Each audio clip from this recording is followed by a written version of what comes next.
Good evening, ladies and gentlemen. I'm James Donnelly, and it's 10:09 p.m. on November the 16th, 2016. It's time for more drive time. So, on my last video, I was talking politics and things of that ilk, and one of the comments from Great Legend asked, "Hey, am I still reading comic books? I'd like to hear people, like to hear your thoughts on that." And the answer is yes and no. I am rereading a shitload of comic books.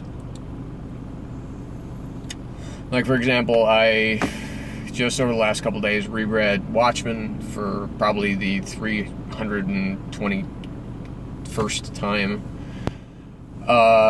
since 1988. I am currently rereading the essential Tomb of Dracula because even though the stories and the dialogue may be very, very, very rooted in the 1970s, Gene Colan's art is still fucking amazing. And I will never, ever get tired of that. It actually, I don't think color would even help in those essential volumes. I don't even know if they even make those anymore. But I think his stuff looks better in black and white, to be perfectly honest. It just seems to work. His pencil work just looks better in black and white, I think. So, the last new comics that I actually purchased were Gail Simone's Clean Room, the first trade of that. The first trade of Greg Rucka and Nicola Scott's Black Magic. Both of them are fantastic, and I'll be getting the next trades as soon as I can. I did purchase the first Mockingbird trade, and that leads into why I'm not reading comics right now. Or maybe really why I'm not giving my opinion about them right now. And here's, of course, where we go into the socio-political aspects of a comic reader in the current world environment. For those of you who may or may not know or may or may not care, I do currently write for a magazine. It is a quarterly magazine called Carpe Nocturne, not Noctem, but Nocturne, which you can find at carpenocturne.net. Is the website that you can go to. You can. It is both a print and an online book through Magster, which you can get on your phone, your tablet. And it's not a paying gig. I do it because I enjoy it. Right now online are both for free on the website. You can see both my review of Captain America Civil War as well as my recap of Season 2 of Daredevil. In the upcoming issue, you'll be able to in the summer issue. They're themed. It's sci-fi. It's goth, sci-fi, fantasy, and steampunk. And for their steampunk issue, I interviewed a man I consider to be my friend, and I've talked about this before, Brian Augustine, about Gotham by Gaslight. So if you'd like to read that, I do recommend purchasing the steampunk issue from this year of Carpe Nocturne. I think it's $3.99, $4.99, something like that. It's a really good interview. He's got great stories. I interviewed him for almost 3 hours and could only put about maybe about 45 minutes worth of stuff in the actual interview. But just a great conversation, great guy, great storyteller. He loves to talk, just like me, so we get along very well. Anyway, so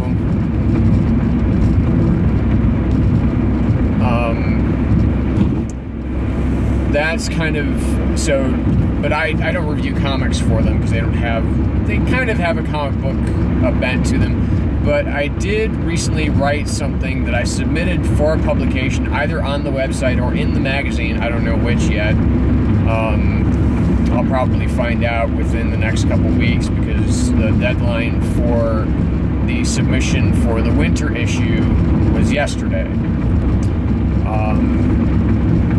So I did a film review of the Neon Demon. Nicholas Winding referenced the Neon Demon. I did a piece on, which will probably be published in the actual book, about the final season of Penny Dreadful. And then I also did a piece about, and this was also online as well. I did one piece back in whenever it was, May, June, July, whenever, about when Nick Spencer did the whole Cap is a deep cover Hydra agent thing. And basically about how comic books are actually not ruining your childhoods. And then I also did a piece about basically the gatekeeper mentality of the comic community. Again, it's a small but very vocal minority of people who really like to get in other people's faces about how social justice warriors are ruining comics by making Captain America black, or by making Thor a woman, or by having Mockingbird wearing a shirt that says, "Ask me about my feminist agenda." It's a feminist comic book. So what? It's the character. It's not the actual fucking author. But, and then of course there was a reaction to the J. Scott Campbell variant cover for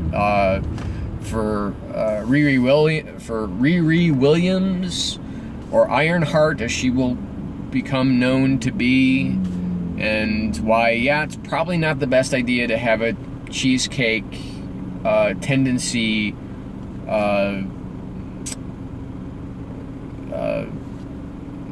artist do a teenage girl. You know, and this went back to Janelle Asselin and her harassment and her rape and death threats that she got over the criticism of that one Teen Titans cover. See, this is what I'm seeing online a lot, both on YouTube and on Twitter, and I'm trying to stay away from the toxicity of the whole environment, which is kind of why I stopped talking about comics to begin with, because, you know, I did my post, I did my vlog about Miles Morales. I did a follow-up vlog about Alan Scott, and, you know, I'm getting really tired of members of the community making these claims that, oh, well, you know, nobody's thinking anymore and everybody needs a safe space and nobody likes to be triggered. Well, you know what? Guess what? That is one of those check your fucking privilege things in regards to triggering, because certain things are triggering. And I'm going to share something with you. There is someone very, very near and dear to me who was the victim of who is a victim of sexual assault. And guess what? When we're watching a movie or a television show and there is a depiction of sexual assault, she is triggered. Why? Because that is very, very, very, very disturbing to have to think about that in pretty much any single context. That's why people fight against that trope. Should rape be discussed in a healthy manner? Sure. It should not be exploitative. It should not be part of a character's backstory or part of a plot line in order to make things edgier. Hello, Identity Crisis! So, that's something that I may have even contributed to in regards to, for instance, I think the film The Girl with the Dragon Tattoo is fantastic. Not so much the original Swedish version. It's good because Noomi Rapace as Elizabeth Salander is great. But the newer one with Fincher directing and with Daniel Craig and with Rooney Mara is even better. And that has a somewhat graphic depiction of rape. And people ask the question, is that forgivable? Because it's in a piece of better art. It's really kind of subject to, I guess, who's watching it. I would not show my wife that movie because I know that even though she gets her revenge eventually, that's still a very hard and traumatic thing to revisit in her life. I understand that because I have empathy, and that's something that empathy, nuance, these are things that people tend to lack in 140 characters.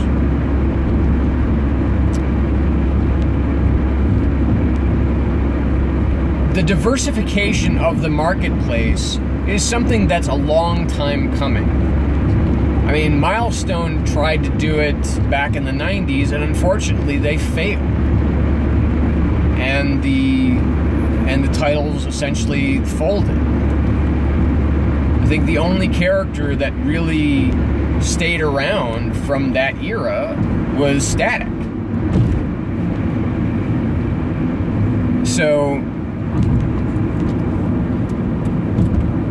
showing people of color as a very popular character that has been white since its creation can potentially be an empowering thing. Showing a woman in place of a white man can potentially be a very empowering thing for young women, people of any age, to see that, you know what, this doesn't have to be just guys.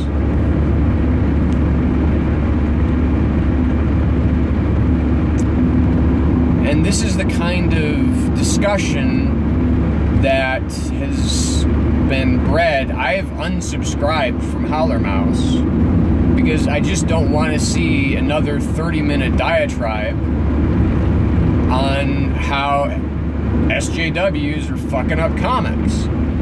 Because personally, I don't think it's true. And I think that, that there's a certain amount of privilege that comes from that point of view, a gatekeeper mentality. And I'm tired of it, man. I'm just fucking tired of it. And it makes me not want to actively, or I should, let me change that. It makes me not want to passively just continue to read comics in the same way that I used to. Well, it's like, okay, well, this, these 10 or 13 books are coming in this week. I have to get them and read them all. So I've become a lot more selective. I want to read from people who I like, or I want to read books that I hear good things about.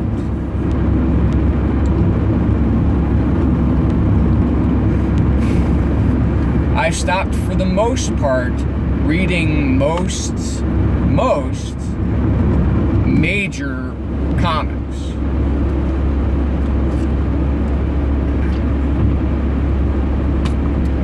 From major publishers. I still read. I will still get Saga trades when they come out. I'll still get Sex Criminals.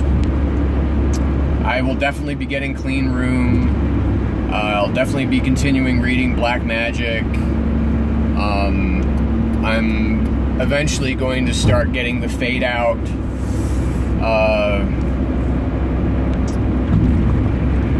I'm going to continue to get Ms. Marvel trades. And so I'm not up to date, really, on most things comics, because I'm just tired of everything being a battle. I mean, and I'm not talking about a comic book battle. Comic book battles are just fine with me. I'm tired of everything being an ideologue.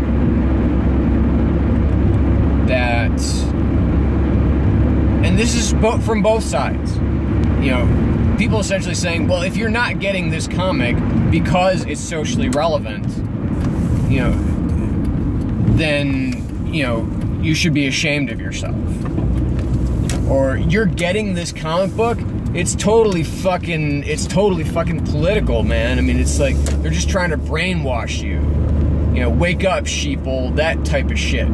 I'm so tired of that level of engagement, where it's like it's become so there's no nuance in the discussion anymore. It's gotten to the point where it's not even about the characters, it's about the creators, and how everything comes down to, well, if it's being created by this person, I won't buy it because this person did this, or this person said this. I mean, we've even got debates going on, right? Well, they're not even debates. They're basically statements of, I'm not doing this anymore, from people like George Perez and Humberto Ramos saying, I'm not visiting red states anymore because I don't, as Hispanic, I don't feel comfortable there.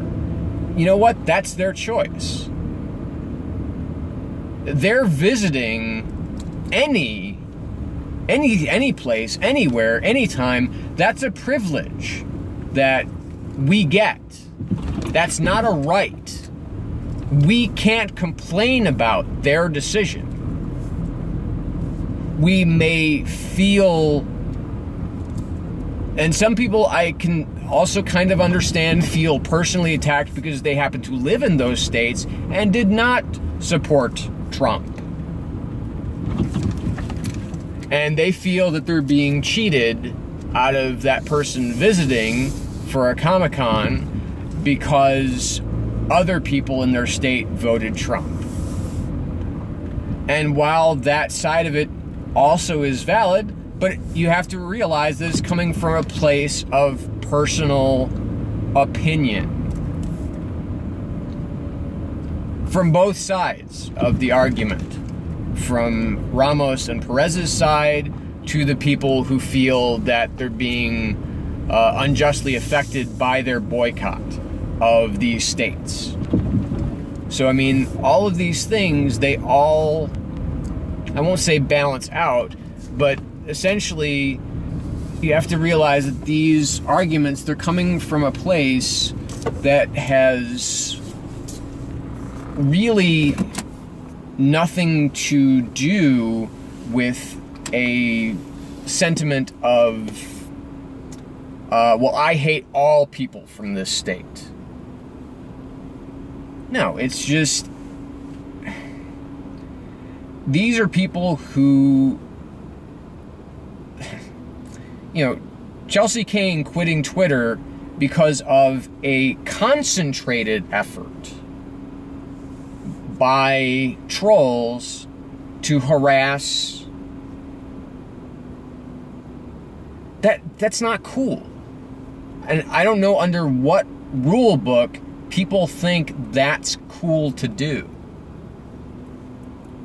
And for instance, like I wrote in some post, in some comment thread, which is something I should never do, but emotions sometimes get the better of me, as you can probably tell, in regards to the Chelsea Kane incident. And someone had basically made the comment, like, you know, basically that she should grow a spine. It's like, you know, if you're going to be on social media, you got to be prepared for the consequences. Or actually, it wasn't even so much it was the consequences of legitimate criticism. That was the phrase that was used in this comment, of legitimate criticism about her book. No, it wasn't legitimate criticism. It was the fact that she had a cover that had the titular hero wearing a shirt that says, "Ask me about my feminist agenda." That's what people were pissed off about. That's what men were upset about. It was guys. Let's be fair, okay? It was dude bros who have the mentality that if this comic book doesn't fit my specific ideology, I don't want to read it. Okay? For instance, Holy Terror. That's a comic book that does not fit my ideology. It's rather morally repugnant. But I bought it because it was Frank Miller. And there were parts of it I even enjoyed because it's Frank Miller. You can go through just about any artistic expression throughout any medium. Dirty Harry, that's a film I fucking love.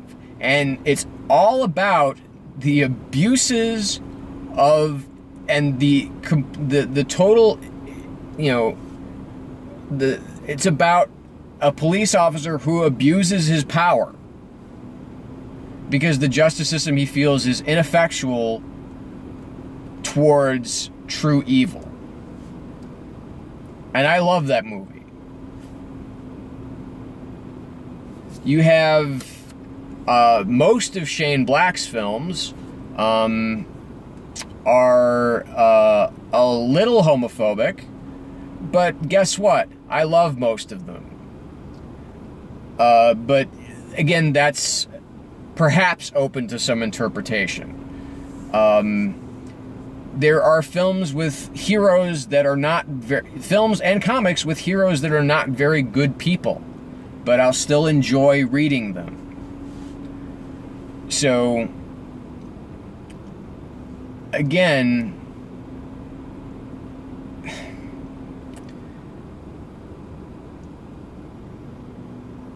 it's just, it's because everything is so hot button right now.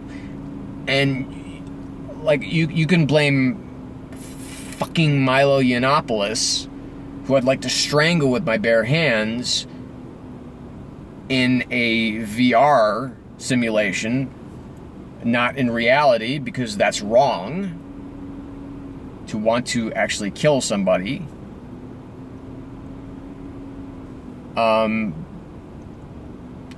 No, I wouldn't want to strangle him. I would probably want to just tell him, look, I think you're a morally repugnant human being, and he would probably just laugh and say, you know, I triggered you, you know, whatever. But then also sites like the Mary Sue piss me off sometimes. Because it's like, okay, look, I get it, okay? You're feminist, you're extremely pro-LGBT, you have, you have trans people, gay people that work for you, and it's great to get those points of view, but also at the same time, the points of view are also sometimes too extreme to be relatable from my cis hetero white brain. I don't know. It's alienating in a way because sometimes it's so angry and so confrontational. Like I said, so no side is blameless here. I'm not middle of the road when it comes to this shit. I'm definitely on the I'm definitely on the left. I'm definitely on the socially progressive side. I don't think that there should be a gatekeeper mentality from anybody. I don't think that when I talk to my wife about comics that, you know, she who reads a comic should know everything about every single moment that comic book character has ever been through if she starts reading a comic book she likes. She loves Rat Queens, for example. I love Rat Queens too. I think that's a great comic. But I also, there doesn't have to be a test that you have to pass to be a comic book fan. And that's a lot of the mentality that still exists. And it's part of the reason that I don't talk about it anymore, because I get like this. And I don't like getting like this. Just thinking about it makes me angry. Because it's from all sides. It's like, I just want to enjoy the shit that I like. It may not fit your specific ideology, it may not fit your specific ideology or your specific ideology, but just let the story work. Okay? If you use a certain trope in a story, make it work. It doesn't necessarily have to be socially responsible. It's a good idea. But if you're going to make a trope, if you're going to insert the trope, make the trope work. This is still a problem. It's an ongoing problem, and people are trying to change that, and when they try, people shoot them down from both sides. Well, there's a man writing this person, or there's a white woman writing this black character. How do they know what I experience? And then there's the whole, there's the DC versus Marvel bullshit. The MCU versus the DCEU. It's like there's that war going on, and that part of it. First of all, I hate literally every DCEU film. The Killing Joke animated film was god-awful, and I reviewed that. That's probably going to end up on the website.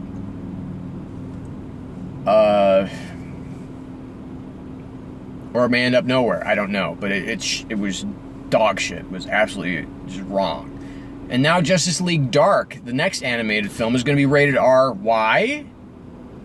Again, this is... Alright. You know what? Suck on my vape. I'm going to go in. I'm going to watch SmackDown. And that might be the next thing that I do end up talking about. But I'd like to talk about it with my wife, who's also who is actually a much longer wrestling fan than I am. I just picked it up in post SummerSlam 2015. And here I am wearing my Finn Balor shirt.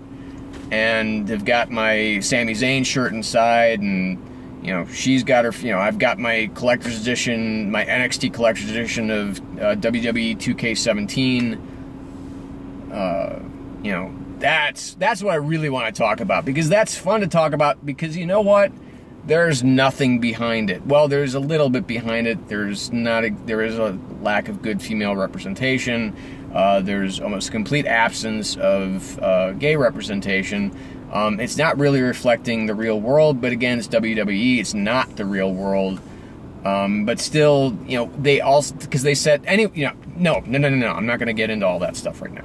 I'm just going to go in, going to watch SmackDown, I'm going to enjoy it with my wife, and I hope this answers your question as to why I don't talk about comics anymore. So, keep tuned in. Might put up something about wrestling, might start something about wrestling sooner or later. It'll just be WWE, not New Japan, not Ring of Honor, none of that stuff, because that's too much time to invest in wrestling. So, if you did watch this, thank you for watching. If you didn't watch it, well, I don't know if I blame you. Yeah. So until next time, take care of yourselves. Be kind to one another. We're getting into some really heavy shit now. And just try and be good. Try and be good for yourself, for your family, for your community. And just try to be nice. Just, if you're already nice, keep it up. If you're feeling aggro, you know what? Try and think of a constructive way to put that out in the world. Just don't be a dick. Anybody.